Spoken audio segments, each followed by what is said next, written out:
ನಮಸ್ಕಾರ. ಇವತ್ತು ನಾನು ಯಾವ ಟಾಪಿಕ್ ಬಗ್ಗೆ ಮಾತಾಡ್ತಾ ಇದ್ದೀನಪ್ಪ ಅಂತ ಹೇಳಿದ್ರೆ, ನೋಡಿ, ನೀವು ಯಾರನ್ನು ತುಂಬ ಪ್ರೀತಿ ಮಾಡ್ತಾ ಇರ್ತೀರ, ಅವ್ರ ಮಧ್ಯೆ ನಿಮ್ಮ ಮಧ್ಯೆ ತುಂಬಾ ದೊಡ್ಡ ಮನಸ್ತಾಪ ಬಂದಿರುತ್ತೆ, ಅಥವಾ ನಿಮ್ಮ ಸಂಗಾತಿ ಕೂತ್ಕೊಂಡು ನಿಮ್ಮೊಟ್ಟಿಗೆ ಮಾತಾಡ್ತಾ ಇರಲ್ಲ. ಎಷ್ಟೋ ಸತಿ ನೀವು ಯಾವುದೋ ಒಂದು ಇಶ್ಯೂನ ಅಡ್ರೆಸ್ ಮಾಡಬೇಕು ಅಂತ ಹೇಳಿದ್ರು ಅವರು ಅದ್ರ ಬಗ್ಗೆ ಆಲೋಚನೆನೂ ಮಾಡ್ತಾ ಇರಲ್ಲ, ಅದ್ರ ಬಗ್ಗೆ ಕಾಳಜಿನೂ ಕೊಡ್ತಾ ಇರಲ್ಲ. ಅಥವಾ ಯಾವುದೇ ಒಂದು ರಿಲೇಷನ್ಶಿಪ್ ಆಗಿರ್ಬೋದು, ಆ ರಿಲೇಷನ್ಶಿಪ್ಪನ್ನು ನೀವು ಸರಿಪಡಿಸ್ಕೋಬೇಕು ಅಂತಿದ್ರೆ ಇವತ್ತು ಒಂದು ಸಣ್ಣ ಟೆಕ್ನಿಕನ್ನು ಹೇಳ್ಕೊಡ್ತೀನಿ.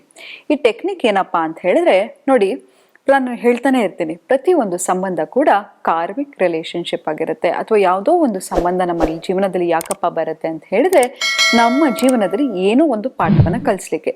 ನಾವು ಯಾರನ್ನು ಕೂಡ ಆಕ್ಸಿಡೆಂಟಲಿ ಮೀಟ್ ಮಾಡಲ್ಲ. ನಮ್ಮ ಜೀವನದಲ್ಲಿ ಪ್ರತಿಯೊಂದು ವ್ಯಕ್ತಿ ಬರೋದು ನಮ್ಮ ಜೀವನದಲ್ಲಿ ಏನಾದರೂ ಒಂದು ಪಾಠವನ್ನು ಕಲಿಸ್ಲಿಕ್ಕೆ, ಆಯ್ತಾ? ಹಾಗಾಗಿ ನಿಮ್ಮ ಲೈಫಲ್ಲಿ ಬಂದಿರತಕ್ಕಂಥ ನಿಮ್ಮ ರೊಮ್ಯಾಂಟಿಕ್ ಪಾರ್ಟ್ನರ್ ಆಗಿರ್ಬೋದು, ಅಥವಾ ನೀವು ಚೂಸ್ ಮಾಡಿರ್ತಕ್ಕಂಥ ಪಾರ್ಟ್ನರಿನ ತಂದೆ ತಾಯಿ ಆಗಿರ್ಬೋದು, ಯಾರೋ ನಿಮಗೆ ತುಂಬಾ ಕಷ್ಟ ಕೊಡ್ತಿದ್ದಾರೆ, ಅವರಿಂದ ನಿಮ್ಮ ಲೈಫು ತುಂಬಾ ಮಿಸರಬಲ್ ಆಗಿದೆ, ನನಗೆ ಮುಂದೆ ಏನನ್ನ ನಿರ್ಧಾರ ತಗೊಳ್ಳೋಕ್ಕಾಗ್ತಾ ಇಲ್ಲ, ಈ ಸಂಬಂಧವನ್ನು ನಾನು ಸರಿಪಡಿಸ್ಕೋಬೇಕು ಅಂತಿದ್ರೆ ಈ ವಿಡಿಯೋ ಖಂಡಿತವಾಗ್ಲೂ ನಿಮಗೆ ಸಹಾಯ ಮಾಡುತ್ತೆ.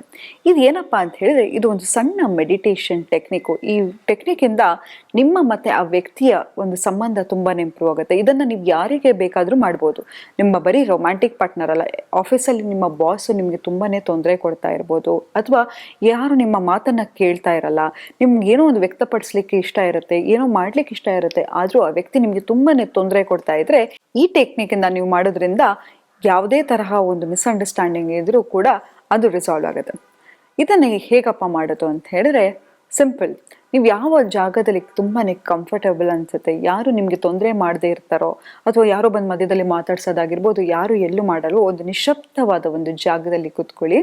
ಒಂದು ಸುಖಾಸನದಲ್ಲಿ ಅಥವಾ ಒಂದು ಪದ್ಮಾಸನದಲ್ಲಿ ಯಾವ ರೀತಿ ನಿಮಗೆ ಕಂಫರ್ಟ್ ಅನ್ಸುತ್ತೋ ಆ ರೀತಿ ಕೂತ್ಕೊಳ್ಳಿ. ಆದರೆ ನಿಮ್ಮ ಕಾಲು ನೆಲದ ಮೇಲೆ ಇರಬಾರ್ದು.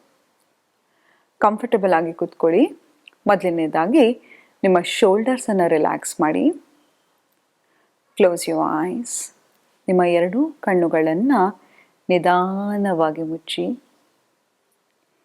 ಇನ್ಹೇಲ್, ಹೊಕ್ಕಳು ನಾಭಿ ತನಕ ಮೆಲ್ಲಗೆ ಉಸಿರನ್ನು ತಗೊಳ್ಳಿ. ಇನ್ಹೇಲ್ ಟಿಲ್ ಯೋರ್ ಬೆಲಿ ಬಟನ್ ಆ್ಯಂಡ್ ಸ್ಲೋಲಿ ಎಕ್ಸ್ಹೇಲ್. ಮೆಲ್ಲಗೆ ಉಸಿರನ್ನು ಬಿಡಿ. ಇನ್ಹೇಲ್, ಮೆಲ್ಲಗೆ ಉಸಿರನ್ನು ತಗೊಳ್ಳಿ. ಎಕ್ಸ್ಹೇಲ್, ಸ್ಲೋಲಿ ಉಸಿರನ್ನು ಆಚೆ ಬಿಡಿ. ಮತ್ತೊಮ್ಮೆ ನೀವು ಉಸಿರನ್ನು ಒಳಗೆ ತಗೊಳ್ಳುವಾಗ ಇನ್ಹೇಲ್ ಕಾನ್ಫಿಡೆನ್ಸ್, ಎಕ್ಸ್ಹೇಲ್ ಡೌಟ್. ಮತ್ತೊಮ್ಮೆ ಇನ್ಹೇಲ್ ಆ್ಯಂಡ್ ಸ್ಲೋಲಿ ಜೆಂಟಲಿ ಎಕ್ಸ್ಹೇಲ್. ನೀವು ತುಂಬ ಆರಾಮಾಗಿ ಕೂತಿದ್ದೀರಾ. ನಿಮ್ಮ ಮುಖದಲ್ಲಿರ್ತಕ್ಕಂಥ ಎಲ್ಲ ಟೆನ್ಷನ್ನನ್ನು ಸಡಿಲಪಡಿಸಿ, ನಿಮ್ಮ ಉಪ್ಪುಗಂಟುಗಳನ್ನು ಸಡಿಲಗೊಳಿಸಿ. ಮತ್ತೊಮ್ಮೆ ಇನ್ಹೇಲ್ ಟಿಲ್ ಯೋರ್ ಬೆಲಿ ಬಟನ್, ಹೊಕ್ಕಳು ನಾಭಿ ತನಕ ಮೆಲ್ಲಗೆ ಉಸಿರನ್ನು ತಗೊಳ್ಳಿ. Slowly exhale. ನೀವು ಯಾವ ವ್ಯಕ್ತಿಯೊಟ್ಟಿಗೆ ನಿಮ್ಮ ಸಂಬಂಧವನ್ನು ಸರಿಪಡಿಸ್ಕೋಬೇಕು ಅಂದ್ಕೊಂಡಿರ್ತೀರೋ ಆ ವ್ಯಕ್ತಿಯನ್ನು ನಿಮ್ಮ ಮುಂದೆ ಕರೆಸಿ. ಯಾರಾದರೂ ಆಗಿರ್ಬೋದು, ನಿಮ್ಮ ಸಂಗಾತಿ ಆಗಿರ್ಬೋದು, ನಿಮ್ಮ ಬಾಸ್ ಆಗಿರ್ಬೋದು, ನಿಮ್ಮ ಎಕ್ಸ್ ಆಗಿರ್ಬೋದು, ಯಾರೇ ಆಗಿರಲಿ, ಆ ವ್ಯಕ್ತಿಯೊಟ್ಟಿಗೆ ನನಗೆ ತುಂಬಾ ಈ ಸಂಬಂಧ ಇಂಪಾರ್ಟೆಂಟ್, ನಾನು ಈ ಸಂಬಂಧವನ್ನು ಸರಿಪಡಿಸ್ಕೋಬೇಕು ಅಂತಿರ್ತೀರೋ ಅವರನ್ನು ಎದುರುಗಡೆ ಕರೆಸಿ. ನಿಮ್ಮ ಎದೆ ಭಾಗದಿಂದ ಒಂದು ಪಿಂಕ್ ಲೈಟು ನಿಮ್ಮ ಎದೆಯಿಂದ ಬರ್ತಾ ಇದೆ. ಅದು ನಿಮ್ಮ ಇಡೀ ದೇಹವನ್ನು ಆ ಪಿಂಕ್ ಲೈಟ್ ಕವರ್ ಮಾಡ್ತಾ ಇದೆ. ನಿಮ್ಮ ಇಡೀ ದೇಹ ಆ ಪಿಂಕ್ ಲೈಟಿಂದ ಕವರ್ ಆಗಿ ಇಡೀ ರೂಮಿಗೆ ನಿಮ್ಮ ಆರಾ ಎಕ್ಸ್ಪ್ಯಾಂಡ್ ಆಗ್ತಾ ಇದೆ. ಎಲ್ಲರೂ ನಿಮ್ಮನ್ನು ತುಂಬಾ ಪ್ರೀತಿಸುತ್ತಿದ್ದಾರೆ. ನೀವು ಜನರನ್ನು ಮ್ಯಾಗ್ನೆಟ್ ರೀತಿ ಅಟ್ರಾಕ್ಟ್ ಮಾಡ್ತಾ ಇದ್ದೀರಾ. ನೀವು ಎಲ್ಲರಿಗೂ ಪ್ರೀತಿಯನ್ನು ಕೊಡ್ತಾ ಇದ್ದೀರಾ. ನಿಮ್ಮ ಸುತ್ತಮುತ್ತ ಇರೋರು ಎಲ್ಲರೂ ಸಂತೋಷವಾಗಿದ್ದಾರೆ. ಹಾಗೆಯೇ ಈ ವ್ಯಕ್ತಿ ಎದುರುಗಡೆ ಕೂತಿರೋರು, ಯಾರೊಟ್ಟಿಗೆ ನೀವು ಸಂಬಂಧವನ್ನು ಸರಿಪಡಿಸ್ಬೇಕು ಅಂತಿರ್ತೀರೋ, ನೇರವಾಗಿ ಅವರ ಕಣ್ಣಿಗೆ ಕಣ್ಣಿಟ್ಟು ದೃಷ್ಟಿಯನ್ನು ನೋಡಿ. ಅವರ ಕಣ್ಣಿಗೆ ಕಣ್ಣಿಟ್ಟು ದೃಷ್ಟಿಸಿ ನೋಡ್ತಾ ಇರಿ. ನಿಮ್ಮ ಮಧ್ಯೆ ಅವರ ಮಧ್ಯೆ ಒಂದು ಪಿಂಕ್ ಬ್ರಿಡ್ಜ್ ಫಾರ್ಮ್ ಆಗಿದೆ, ನಿಮ್ಮ ಹಾರ್ಟಿಗೂ ಅವರ ಹಾರ್ಟಿಗೂ. ನೀವು ಆ ವ್ಯಕ್ತಿಗೆ ಯಾವುದೇ ರೀತಿಯ ತಪ್ಪನ್ನು ಮಾಡಿದರೆ ಕ್ಷಮೆಯನ್ನು ಕೇಳಿ. ಹೇಳಿ, ಐ ಆಮ್ ರಿಯಲಿ ಸಾರಿ. ತಿಳಿದೋ ಏನಾದರೂ ತಪ್ಪನ್ನು ಮಾಡಿದರೆ ದಯವಿಟ್ಟು ಕ್ಷಮಿಸ್ಬಿಡು. ನನಗೆ ಈ ಸಂಬಂಧ ತುಂಬಾ ಮುಖ್ಯ. ನನಗೆ ಗೊತ್ತು, ನಾವೆಲ್ಲರೂ ಭಗವಂತನ ಮಕ್ಕಳು. ನಾವೆಲ್ಲರೂ ಆ ಭಗವಂತನಿಂದಲೇ ಬಂದಿರೋದು. ತಿಳಿದೇನೋ ನಾವೆಲ್ಲರೂ ತಪ್ಪನ್ನು ಮಾಡ್ತೀವಿ.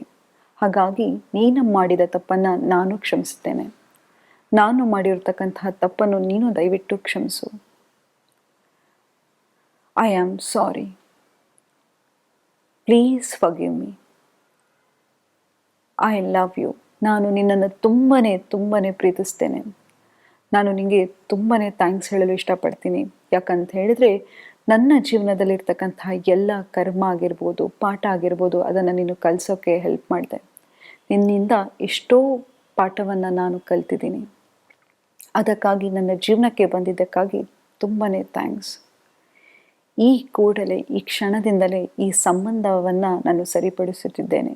ನಾನು ನೀನು ತುಂಬಾ ಅನ್ಯೋನ್ಯವಾಗಿದ್ದೇವೆ. ಈ ಸಂಬಂಧವನ್ನು ಮತ್ತೆ ಹೊಸ ಸಂಬಂಧದಂತೆ ಸೃಷ್ಟಿಪಡಿಸೋಣ. ನಾನು ನೀನು ತುಂಬಾ ಚೆನ್ನಾಗಿರೋಣ, ಅನ್ಯೋನ್ಯವಾಗಿರೋಣ. ಮತ್ತೊಮ್ಮೆ ಅವರ ಕಣ್ಣನ್ನು ಹಾಗೇ ದಟ್ಟಿಸಿ ನೋಡಿ.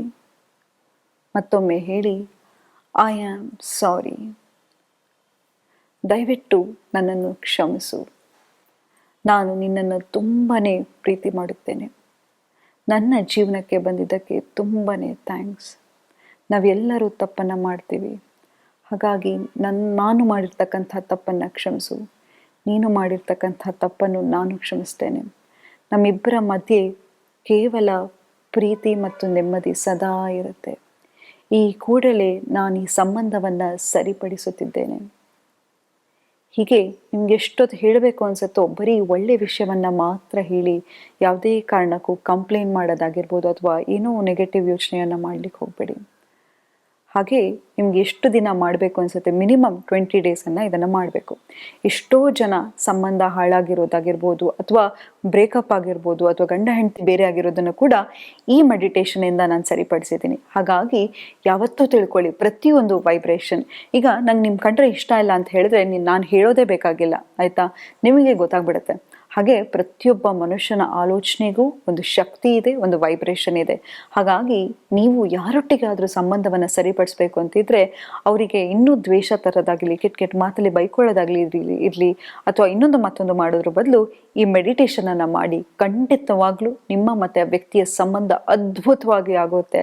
ಅದಕ್ಕೆ ನಾನು ಗ್ಯಾರಂಟಿ ಅಂತ ಹೇಳ್ತಾ ಈ ಸಂಚಿಕೆಯನ್ನು ಇಲ್ಲಿಗೆ ಮುಕ್ತಾಯಗೊಳಿಸ್ತಿದ್ದೀನಿ. ಧನ್ಯವಾದಗಳು.